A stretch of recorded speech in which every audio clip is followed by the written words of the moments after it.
تک پیار ہے بابا فرید صاحب سے, بڑا میرا درد ان کے ساتھ. اور میں جتنا اس صوفی کو پڑھتا ہوں کم ہی لوگوں کو میں نے پڑھا ہے. حضرت بابا فرید کے پیر اور خواجہ معین الدین صاحب کے خلیفہ, کیا نام ہے؟ خواجہ قطب الدین. مکتب میں پڑھنے گئے نا پہلے دن, 4 سال کی عمر تھی, تو قاری صاحب نے الف با تا سا پڑھایا تو انہوں نے 15 سپارے قرآن پاک کے سنا دیے. تو کہنے لگے بیٹا تجھے کیسے آئے؟ کہنے لگے میری اماں 15 سپاروں کی حافظ ہے, وہ سارا دن قرآن پڑھتی رہتی تھی, مجھے سن سن کے یاد ہو گیا ہے. جب بالا نگالا یاد ہو سکدیاں نے تو قرآن پاک بھی یاد, اللہ خیر کرے. شرط یہ ہے کہ ہم گھر میں قرآن پڑھیں, بچوں کو سن سن کے بھی یاد ہو ہی جاتا ہے. خواجہ قطب الدین اتنا عروج پایا اس شیخ کامل نے کہ وقت کا بادشاہ بھی مرید ہو گیا. سلطان شمس الدین التمش مرید تھا, دلی کا بادشاہ بھی مرید تھا, اجمیر کا بادشاہ خواجہ معین الدین صاحب کا مرید نہیں ہوا, نہ پاک پتن کا بادشاہ بابا فرید کا مرید ہوا. لیکن خواجہ قطب صاحب کو اللہ نے یہ عظمت بھی دی, یہ شان ہے نا. اگرچہ صدقہ سارا خواجہ معین الدین کے قدموں کا ہی تھا, لیکن دلی کا بادشاہ مرید ہوا, اور اتنا اعلیٰ مرید ہوا کہ جب خواجہ قطب الدین صاحب کا وصال ہوا تو 3 شرطیں لگائی تھی. فرمایا میرا جنازہ وہ پڑھائے, جب سے توبہ کیا پھر اس کا سینے بد حرام کے لیے نہ کھلا ہو, اور جب سے توبہ کیا پھر لقمہ حرام اس کے گلے سے نہ گزرا ہو, اور جب سے توبہ کیا پھر کبھی نماز تہجد بھی قضا. بڑے بڑے صوفی میری طرح کے گردن جھکا کے کھڑے ہو گئے. 7ویں صف سے دلی کا بادشاہ نکل آیا, کہنے لگا پیرا ساری زندگی میں نے پردہ داری سے عبادت کی تھی, تو جاتی دفعہ مجھے بے نقاب کر گیا ہے. اتنا بڑا انہوں نے شخص تیار. اور حال یہ تھا, لوگ کہتے ہیں کہ فلانا آدمی امیر آدمی ہے تو حضرت صاحب کا تعلق پیر صاحب کا تعلق زیادہ ہے, تو اس کی عمارت نہ دیکھ, کبھی کبھی اس کی پرہیزگاری بھی دیکھ, اس کی خدمت گزاری بھی دیکھ. خواجہ قطب الدین صاحب پہ بھی الزام لگتے رہے. ایک الزام یہ بھی لگا کہ قریب چلے گئے. ہوا کیا, جب بادشاہ مرید ہوا تو کہنے لگا حضرت جی میں نے بادشاہی نہیں کرنی, میں نے اب خانقاہ میں رہنا ہے. تو فرمایا بیٹا تو چھوڑ دے گا تو کوئی ظالم بیٹھ جائے گا. تو حضور پھر کیا حکم ہے؟ فرمانے لگے تو نے کرنی ہے. تو کہا حضور آپ وہ کہاں ہوتے ہیں, میں کہاں ہوتا ہوں, دل ہی نہیں لگتا. تو آپ فرمانے لگے میں ڈیرا اٹھا کے تیرے قریب لے آتا ہوں. خواجہ صاحب 1 کلومیٹر کے فاصلے پر ڈیرا اٹھا کے لے آئے. فرمانے لگے میں تیری تربیت کرتا رہوں گا, تو مخلوق کا بھلا کرتے رہنا. صلی اللہ علیہ, تو حضور کی امت کا اللہ اکبر. وہ قریب, اس وقت بھی لوگوں نے بڑی باتیں کی کہ دیکھو جی بادشاہ تھا نا تو پیر صاحب ہی نیڑے آ گئے. لوگ دیکھتے نہیں کہ اصل بات کیا ہے. خیر وقت گزر گیا, بادشاہی مرید ہو گیا, تو پھر دلی سارے میں اسلام, اتنا عدل انصاف, ہندوؤں کو بات پسند نہ آئی. انہوں نے کچھ مسلمان خرید لیے. سلطان شمس الدین التمش بیٹھا ہے دربار میں, جاگ رہے ہیں نا آپ لوگ, سب کہیے صلی اللہ علیہ. بڑی غور سے سننے والی بات. ایک دن سلطان شمس الدین تمش دربار میں بیٹھا ہے, قاضی عدالت بھی بیٹھے ہیں, مقدمات سنے جا رہے ہیں. باہر سے رونے کی آواز آنے لگی, چیخنے چلانے کی. بی بی بیان کر رہی, کیا ہو گیا کیا ہو گیا. وہ ٹال لگے ہوتے تھے بادشاہوں کے, وہ بجنے لگے, زور ہونے لگا. بادشاہ نے کہا اس فریادی کو جلدی بلاؤ. وہ اندر عورت آئی تو چیخ چیخ کے رو رو کے اس نے اپنے کپڑے پھاڑ پھاڑ کے, برا حال, 2 مہینے کا بچہ. لوگ اس کی آہو زاری پر اس کی طرف متوجہ. بی بی کیا ہوا, پانی پلاؤ بٹھاؤ, یہ کیا ہو گیا. کہنے لگی لٹ گئی, عزت برباد ہو گئی, تباہ کر دی گئی. میں کیا ہوا؟ کہنے لگی بادشاہ ایک شخص میرا غیر شرعی خامند بنا, پھر مجھے حمل ہوا, پھر میری گود میں یہ بچہ ہے 2 مہینے کا. اب گئی ہوں تو وہ کہتا ہے کہ میرا تو تیرے سے تعلق ہی کوئی نہیں. بادشاہ کہنے لگے یہ سلطان شمس الدین تمش کی جگہ ہے, اور میں نے رسول اللہ صلی اللہ علیہ وسلم کے دین کے مطابق حکومت استوار کی ہے. کون ہے جو تیرے ساتھ؟ ابھی گردن نہ کاٹ دوں گا, بات کر کون ہے. کہنے لگی تو کچھ بھی نہیں کرے گا, کوئی کچھ نہیں کر سکتا. لوگ کلمے چھوڑ کے بیٹھ گئے, توجہ ادھر ہو گئی. پراپوگنڈے بڑا اثر کرتے ہیں معاشرے پہ. رنگ ایسا عجیب ہے, انداز ایسا عجیب ہے. فرمایا بات تو کر. اس عورت کی آواز گونجی تو حالات ہی خراب ہو گئے. کہنے لگی بادشاہ حوصلہ پیدا کر سننے کا. کہا تو بات کر. کہنے لگی میرے گود میں جو بچہ ہے یہ قطب الدین بختیار کاکی کا ہے، یہ تیرے پیر کی ناجائز اولاد ہے۔ اٹھاؤ، پروفیسر سلیم چشتی نے پی ایچ ڈی کی ہے، وہ لکھ رہے ہیں اس واقعے کو، تیرے پیر کا ناجائز بچہ ہے۔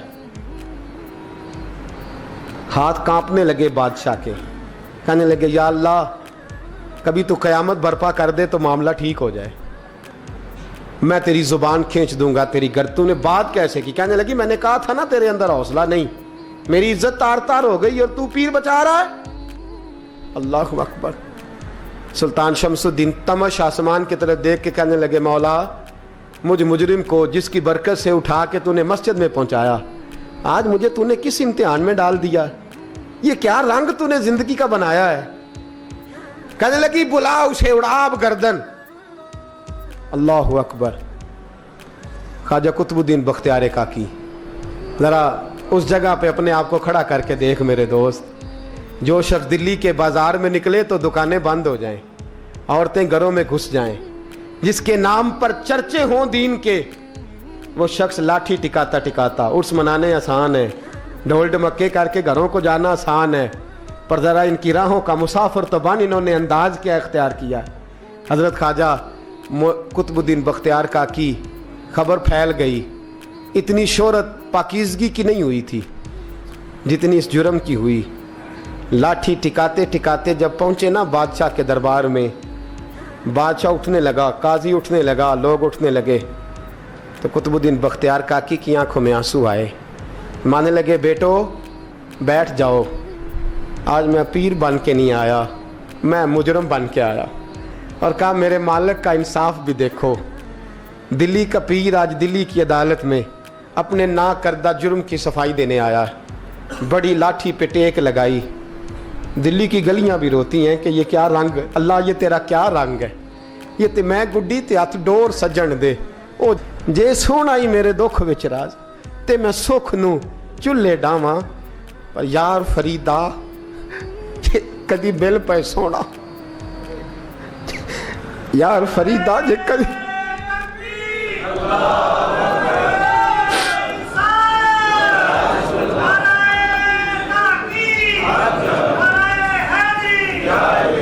یہ کدی مل پہ سونا، بس انہوں رو رو حال سناواں، ٹیک لگائی ہے۔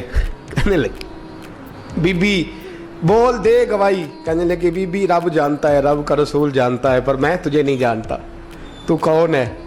کہنے لگی اچھا وہ لوگوں کو بھیج کے تہجد کے بہانے پچھلے دروازے مجھے اندر بلانا، رب تیرا بھول جانا۔ پھر رونے لگی، پھر مکر کرنے لگی۔ مجھے بتائیے ایسا کوئی مقدمہ ہو تو لوگ کیا کہتے ہیں؟ یکدم حالات بدلتے ہیں کہ نہیں بدلتے؟ دلی کا ماحول ہی بدل گیا، سارا رنگ ہی بدل گیا۔ عورت تو ہندو تھی، اس نے تو جھوٹ موٹ کے کلمے بھی پڑھ رکھے ہیں۔ اللہ اکبر۔ خواجہ صاحب پوچھتے ہیں گواہ ہے کوئی تیرے پاس؟ تو 4 کلمہ پڑھنے والے کھڑے ہو گئے۔ اللہ کرے کلمہ پڑھنے والے بکا نہ کریں، آمین تو کہیں۔ وہ کھڑے ہو کے کہنے لگے ہاں ہم نے آتے بھی دیکھا ہے، جاتے بھی دیکھا ہے۔ خواجہ قطب الدین صاحب نے نظر عثمان کی طرف اٹھائی، کہنے لگے اچھا جو تیری مرضی، میں گڈی تے ہاتھ ڈور سجن دے، وہ جنج رکھے اونج رہنا ہے، واجب نہیں وچ شریعت مندہ قسم نو کہنا۔ کہنے لگے سلطان یار ایک رات کی مہلت نہیں دے دیتا؟ میں سویرے سلطان بھی رو پڑا کہ پیر صاحب میں نوکر اور میں مولتے، اچھا حضور جیسے مرضی۔ باہر نکلے، خادم کہنے لگا حضور سواری پہ بیٹھ جائیں، مانے لگے نہیں یار آج پیدل جانا ہے، اس دلی کے چونکوں نے مجھے بڑی سلامیاں دی ہے، ذرا میں دیکھوں تو صحیح دلی کے بازار میری رسوائی پہ کیا کہتے ہیں، مجھے ذرا یہ پتھر بھی کھانے دے، ان کا ذائقہ بھی۔ پیدل گئے، دنیا سو گئی تو دلی کے بادشاہ نے اجمیر کی طرف منہ کیا۔ خواجہ معین الدین حیات تھے، بے خبر ہو جو غلاموں سے وہ آقا کیا ہے، بے خبر ہو جو غلاموں سے وہ منہ کیا۔ کہنے لگے معین الدین میں کوئی لوارس تو نہیں نا، میں کوئی لوارس ہوں کہ یہاں جو میرے ساتھ مرضی ہو جائے؟ تیری مجبوریاں درست، مگر تیرا وعدہ تھا ساتھ دینے کا، وقت آیا ہے، میں کوئی لوارس نہیں۔ کہ اب تو اجمیر میں بیٹھا رہے اور میں دکھ سارا اکیلے برداشت کروں. بڑھاپے کا مجھے بھی پتہ ہے, کمزوری کا مجھے بھی پتہ ہے, ذوف کا مجھے بھی پتہ ہے, پر تتی تھوڑے تھکڑے خاندڑیاں, میں بھی تو تیرے نام تو مفت بھی خاندڑیاں. مجھے بھی تو پتہ ہے نا, منم غلام علی حیدریم قادریم تمز احمد رضا خامی زنم. میں نے بھی تو اپنا نام نہیں نہ تھا جپا, تیرا ہی جپا ہے ساری زندگی. یہ لفظ کہے, کہتے میں رویا. آنکھ لگی تو حضرت خواجہ معین الدین صاحب خواب میں ملے. کہنے لگے قطب الدین میرا انتظار کرنا, میں پہنچ رہا ہوں. میرا انتظار کرنا, میرا انتظار. کیا کہا میاں صاحب نے؟ کہتے ہیں مالی دا کم پانی دینا, پھل کچے ہون یا پکے, اے پیر مرید دے سر تے ہی رہندا ہے, جھوٹے ہون یا سچے. میں آیا, فکر نہ کرنا. حضرت سویرے اٹھے, پھر گئے عدالت. پھر کہا نہ بھائی پروٹوکول, مجرموں کا پروٹوکول نہیں ہوتا, میں اکیلا جاؤں گا. جس کے آگے پیچھے نعرے ہوتے تنے تنہا. 2-4 منٹ زیادہ لے لوں آج آپ حضرات. کہتے میں پہنچا عدالت اور جا کے جب کہا نا کہ ہاں جی حضور بتائیے, گواہ بھی خلاف ہے, مقدم بولیں, تو کہنے لگے مجھے میرے شیخ نے حکم دیا ہے کہ میرا انتظار کرنا. پھر وہ جو باتیں کرنے والے تھے کہنے لگے جی کون گیا تھا اجمیر, کون آیا ہے وہاں سے, ہمیں روحانی باتیں نہ بتائی جائیں. یہاں سے تو ایک دن میں پہنچا نہیں جا سکتا, ٹرین بھی 36 گھنٹے لیتی ہے دلی سے جانے میں. تو کہا یہ کیسے ہو سکتا ہے, کوئی رات کو رات آپ کو خبر ہو گئی, آپ کیس کو لمبا نہ کریں. بادشاہ مرید ہے, لگتا ہے کہ یہ راتوں رات بھگا دے گا پیر کو. اتنی باتیں خواجہ صاحب نے سنی. جب بے گناہ آدمی کو یہ باتیں سننی پڑتی ہیں پھر دل بڑا ٹوٹتا ہے, پھر بڑی تکلیف ہوتی ہے. حضرت کہنے لگے یارو تمہاری مرضی. شمس الدین تمش کی آواز گونجی. فرمایا جیسے انہوں نے کہا ویسے کیا جائے گا. 3 دن کے لیے عدالت برخاست کر دی جاتی ہے. چیم گونیاں ہونے لگی, پھبتیاں کسی جانے لگی. تیسرے دن شام کا وعدہ تھا, چوتھے دن عدالت جانا تھا. قطب الدین بختیار کاکی کے پاس لوگ آ کے افسوس کرتے تو آپ بولتے نہیں. یہاں تو لوگ صفائیاں دیتے بولتے نہیں. فرماتے یار میں گڈی تے ہاتھ ڈور سجن دے, وہ جنج رکھے, میں اونج ہی رہنا ہے, جیسے اس کی مرضی ویسے. جیڑیاں گڈیاں آپ پہ اڈیاں ہو نہ چڑھن اونچائیاں, وہی گڈیاں اونچیاں اڈیاں جڑیاں سائیاں آپ چڑھائیاں. فرمایا ٹھیک ہے جیسے وہ رکھے, میں راضی ہوں. اللہ اکبر. تیسرے دن کی مغرب کا وعدہ تھا. جب مغرب کا سورج ڈوب گیا نا, بڑے قافلے اجمیر سے آئے پر معین الدین نہ آیا. وعدہ کیا تھا یار نے, آؤں گا دن ڈھلے. وہ خواجہ غلام فرید صاحب رحمۃ اللہ تعالیٰ علیہ فرمایا کرتے تھے نا, کوا کھانے لگا آنکھیں تو کہنے لگے کاغا اے تن سارا ہی کھائیو, میرا چن چن کھائیو ماس, میرے 2 نین نہ کھائیو, مینو پیا ملن دی آس. نے کہا سارا کھا جا, آنکھیں چھوڑ دے. اس نے کہا تھا میں آؤں گا, انتظار لمبا ہو گیا ہے پر میری امید تو نہیں نہ ٹوٹی. مغرب کی اذان ہوئی تو لوگ کہنے لگے لو جی اب بس ہو گئی. خواجہ قطب الدین صاحب نے اللہ اکبر کہہ کے مغرب کی جماعت جب میدان میں کھڑی کی تو اپنی بھی چیخ نکل گئی, آئی نہیں. لیکن جب نماز کا سلام پھیرا تو خواجہ معین الدین صاحب کی 2 رکعتیں ابھی باقی تھیں. خواجہ صاحب پیچھے نماز پڑھ رہے ہیں, سلام پھیرا اور نماز کے بعد جب اٹھے نا تو خواجہ صاحب کے سینے کے سینہ لگا. تو کہا حضرت جی میں شہزادہ تھا, آپ نے کہا تھا خشک روٹی کھانا تو میں نے خشک کی کھائی ہے, آپ نے کہا تھا فاقے کرنا تو میں نے کیے ہیں, آپ نے کہا وطن واپس نہیں جانا تو میں نہیں گیا. حضور اس امتحان کا آپ نے بتایا ہی نہیں تھا, یہ مجھے بتا جاتے اب اس سفید داڑھی سے میں جواب دیتا پھروں. خواجہ معین الدین صاحب نے جھٹکا, پیچھے ہٹ, تو زیادہ عزت والا ہے کہ یوسف زیادہ عزت والا تھا, تو زیادہ مقام والا ہے کہ عائشہ زیادہ مقام والی تھی, چپ کر, یہ کوئی صوفیاء کا طریقہ ہے, چپ کر. عرض کی حضور غلطی ہو گئی, میں پہلے نہیں رویا, تو ملا ہے تو رویا ہو, میں پہلے نہیں تڑپا, میں نے شکوا نہیں, تو ملا ہے, اپنا ہی کو ملے تو دکھ یاد آتے ہیں نا. فرمایا چپ کر, جا سلطان سے کہہ دے سویرے نماز کے بعد عدالت لگا دے. سویرے جب عدالت لگی نا تو خواجہ معین الدین صاحب بازو پکڑا خواجہ قطب صاحب کا, نکلے تو دیکھا لائنیں لگی ہیں, مجمع لگا ہے, آنکھوں میں آنسو آ گئے. کہا حضور آپ کیوں روتے ہیں؟ فرمایا میرا دل تھا لوگ میرے کتب کی شان دیکھنے آئے، یہ کتنے بدبخت ہیں، میرے کتب کی رسوائی دیکھنے آئے، کتنے نالائق ہیں، رسوائی دیکھنے اتنے آئے ہیں، شان دیکھنے آتے ہی نہیں۔ اللہ اکبر۔ جب میدان لگا خواجہ صاحب پہنچے، عورت کو کہنے لگی اللہ سے ڈر جا، وقت تھوڑا ہے، تو مر جائے گی۔ کہنے لگی مجھے داستانیں نہ سنائیں۔ قاضی صاحب سے کہنے لگے قاضی صاحب آپ حقیقت حال سے آگاہ ہیں، خیال کریں۔ کہنے لگے خواجہ صاحب دلیلیں نہ دیں، گواہ لائیں، باز نہ کریں۔ خواجہ صاحب رحمت اللہ علیہ کہنے لگے گواہوں کو بلاؤ۔ گواہ آئے تو خواجہ معین الدین صاحب نے نظر، تم ہو میرے کتب پر، میرے کتب کے جرم کے گواہ؟ ان کی زبانیں کانپنے لگی، ہاتھ کانپنے لگے، میں بولتے کیوں نہیں؟ جب ان کی نظریں جھکی تو بادشاہ کہنے لگا اگر اب تم نے گواہی نہ دی تو تمہیں میں مجرم بنا کے 80 کوڑے ماروں گا۔ کہنے لگا جی دیکھا ہے ہم نے تہجد کے وقت۔ جب سب گواہیاں پوری ہو گئیں، عورت بھی تڑپ رہی ہے، رو رہی ہے، 2 مہینے کا بچہ گود میں ہے۔ اب بولیے، علماء ظواہر بھی کھڑے ہیں، حسد کرنے والے جلنے والے بھی کھڑے ہیں، ہندو تو ویسے ہی تالیاں بجا رہے ہیں۔ اجمیر کا بوڑھا، اور یہ آخری پھیرا تھا خواجہ معین الدین کا دلی میں، اس کے بعد ظاہراً دوبارہ نہیں آئے۔ اٹھے لاٹھی ٹکاتے اور میدان کے اندر جا کے نا، بڑے میدان میں مجمع تھا، سر سجدے میں رکھا، کہنے لگے یا اللہ میں ہندوستان مرضی سے نہیں آیا، تیرے رسول کا بھیجا آیا ہوں۔ پھر اٹھے اور کہنے لگے مولا تیرے نبی کا فرمان ہے کہ میری امت کے علماء بنی اسرائیل کے نبیوں کی طرح ہوں گے، اگر یوسف کے لیے بچہ بول سکتا ہے تو میرے کتب کے لیے بھی بولنا چاہیے، اگر یوسف علیہ السلام کے لیے بول سکتا ہے تو میرا قطب الدین بھی سچا ہے، اس کے لیے۔ پھر اٹھے اس بی بی کی طرف بڑھے، لوگ کہنے لگے نہ جانے اب کیا ہوگا۔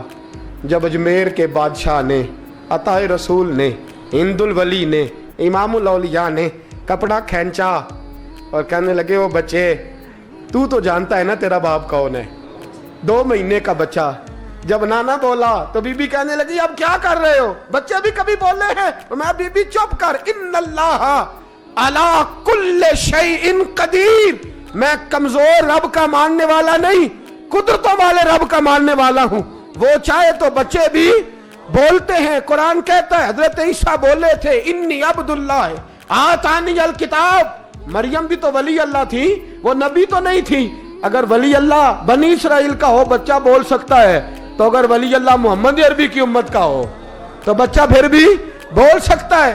یوں کپڑا ہٹایا، بچہ بول، 2 مہینے کا بچہ ماں کی گود میں اٹھ کے بیٹھ گیا اور بچہ بول کے کہنے لگا السلام علیکم یا ولی اللہ۔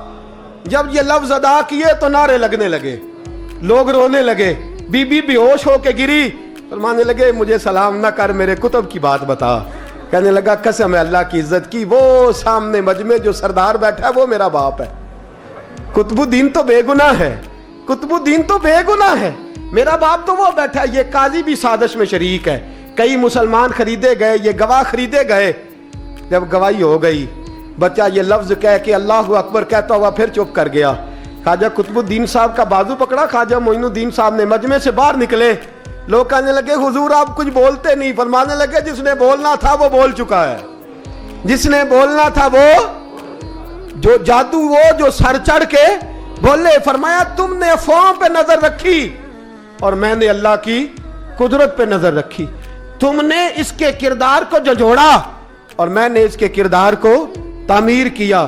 حضرت سلطان شمس الدین تمش بھی پیچھے دوڑے، کہا حضور کہاں لے جا رہے ہو؟ فرمایا کتب میرا آیا، میں جمائر ساتھ لے کے جا رہا ہوں، اب میں نے اپنا بچہ تمہارے سپرد، اب میرے پاس رہے گا، تم نے ستایا ہے میری اولاد کو، اب یہ میرے پاس رہے گا، میں نے نہیں تمہیں دینا۔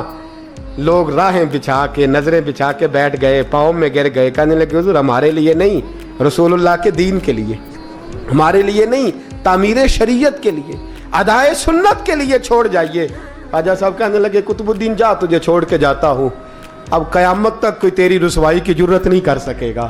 عزیز یاد رکھ، نہ افواہوں پہ لگا کریں، نہ کسی برادری، کسی قوم، کسی شخص کے بارے میں ایسی باتیں، یہاں تو لوگ گڑ گڑ کے چیزیں لاتے ہیں، گڑ گڑ کے چیزیں لاتے ہیں، اور جن کی ہیں ان کے پاس بڑے دلائل ہیں،